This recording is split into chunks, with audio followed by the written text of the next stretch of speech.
Hi guys! So today ay magbubukas tayo ng mga parcel na nabili natin noong 11/11. Sorry, ngayon lang ako nakapag-content ulit.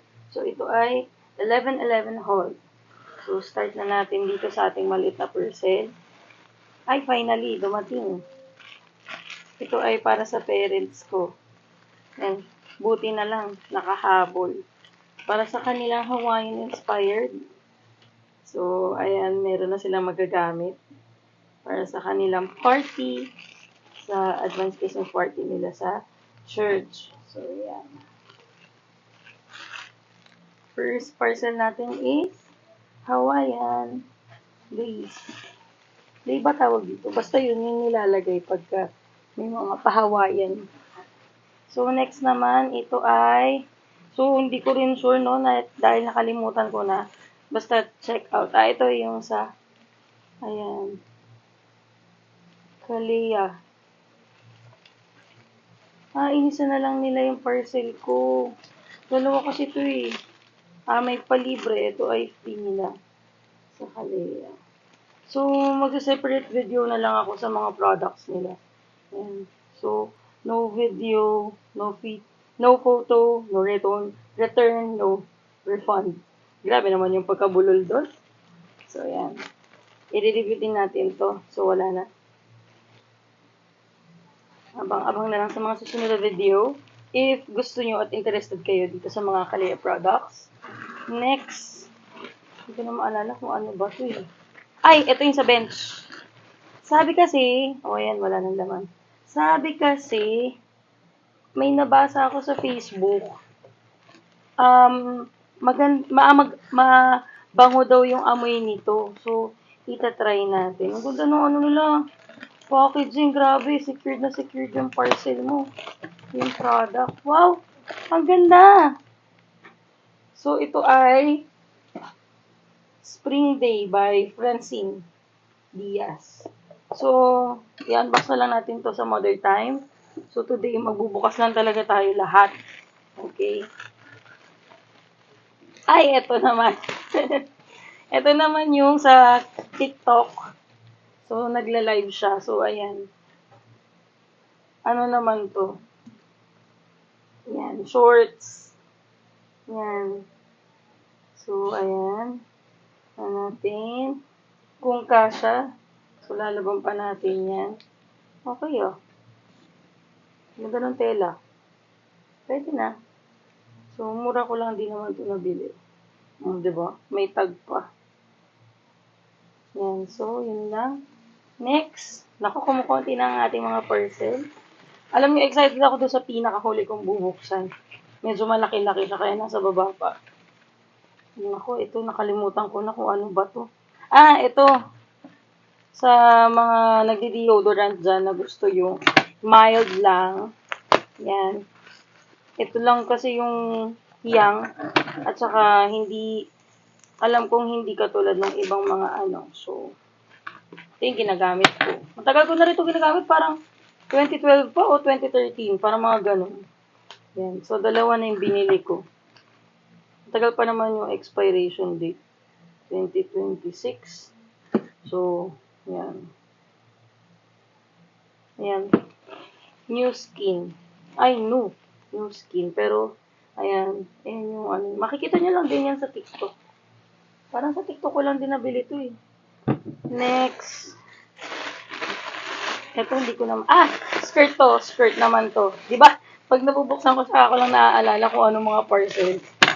Ito ay, ito bago talaga to.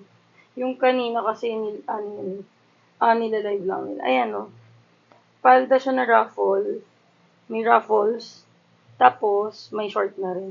May, parang skirt. Yan. Yan. Sa TikTok lang din. Tapos may pa-ribbon pa doon. Taray. Yan. So, next. Okay. We are down to 3. Meron pa dun sa baba. So, next. Itong maliit. Hindi ko na rin maalala, guys. Ano ba to?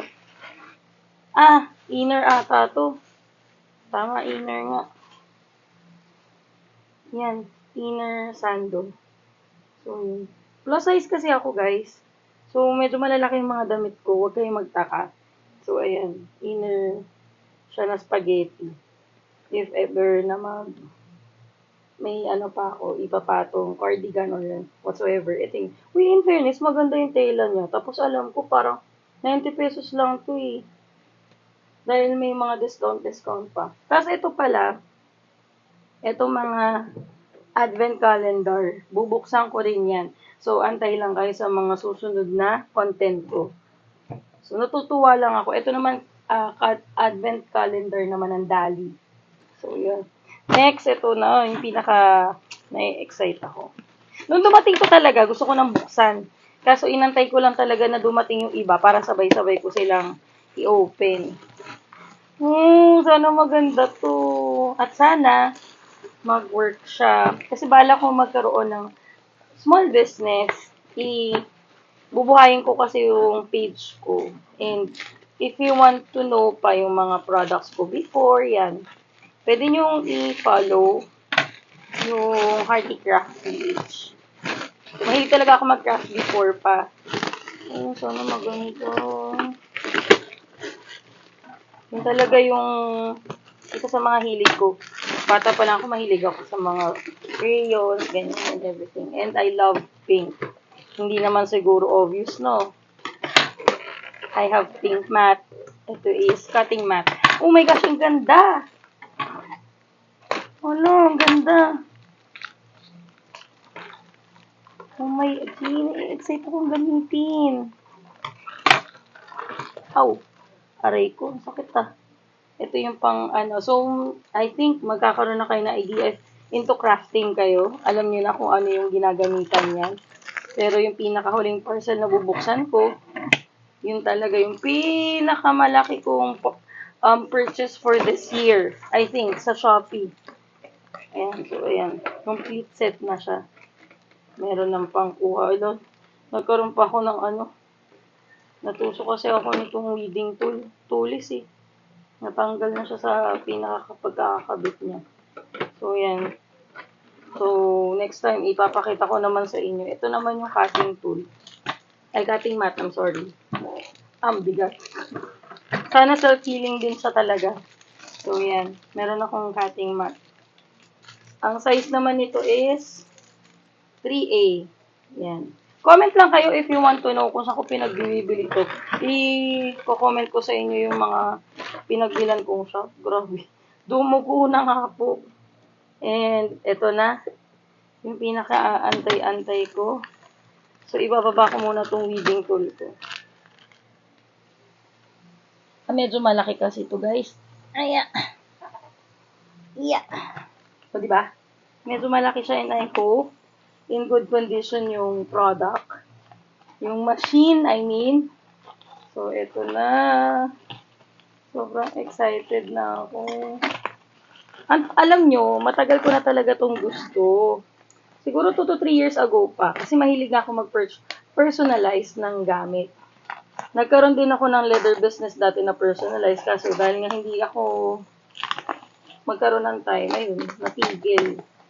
Pero this time, I think sisipagin na ako ulit. Kasi ano eh, kailangan ma-ROI ko agad yung pinambili ko dito. Medyo pricey siya, no? Ang magaling din si seller mag-pack. Sobrang, yeah. Ayos din ang packaging niya. Talagang secured na secured yung ating product. Wait up. So, bumalik lang ako guys. Ginamot ko lang kasi natakot ako eh. Baka magkaroon ako ng ano, so ginamot ko lang. Sobrang excited kasi kanina, ayan, magkasugat tuloy. So, nakikita nyo naman na sa screen, ito po ay isang Cricut Joy. Ay! Pasensya na, medyo paus ako kasi naman sa nature ng aking trabaho, laging kailangan ng voice. Kahit Lunes pa lang ngayon, no? Ayan. So, dahan-dahan natin alisin ang mga nakabalot. May free kasi ito eh. Galing din dun sa pinagbilhan ko. And sana maganda rin yung mga freebies. Grabe. Sobrang excited na ako magamit. So, magandang deal na rin siya kasi imaginein mo, mura ko na nakuha yung pinaka-machine. Tapos, ito, bumili ako ng vinyls. So, next time ko na lang ipapakita ko ano yung mga color. Pero, ayan. Parang teal, Tiffany, and pink. As far as I remember. Tapos, ito siguro yung freebies nila.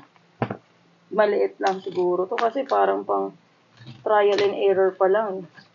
So, again, if you want to order, yan, if you want to support my small business, come and check out. Ibubuhayin ko yung aking business page, Heartycraft PH.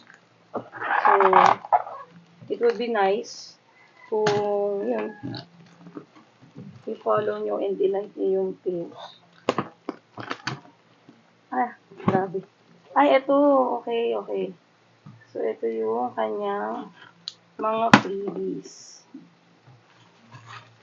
Ayan. Maliit lang pala. So, may manual. Dalit, ang galing ko lang.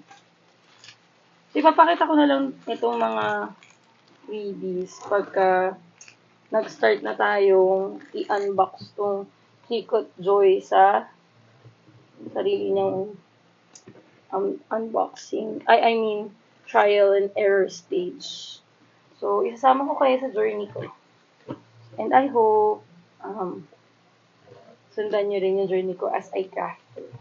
So, that's it guys. Sa next time ko na ulit ito ipapakita sa inyo. So, today, ito lang po muna ang mga nahol ko sa 11/11. I have ito sa Kalea. Yan. Meron tayo sa pang Hawaiian.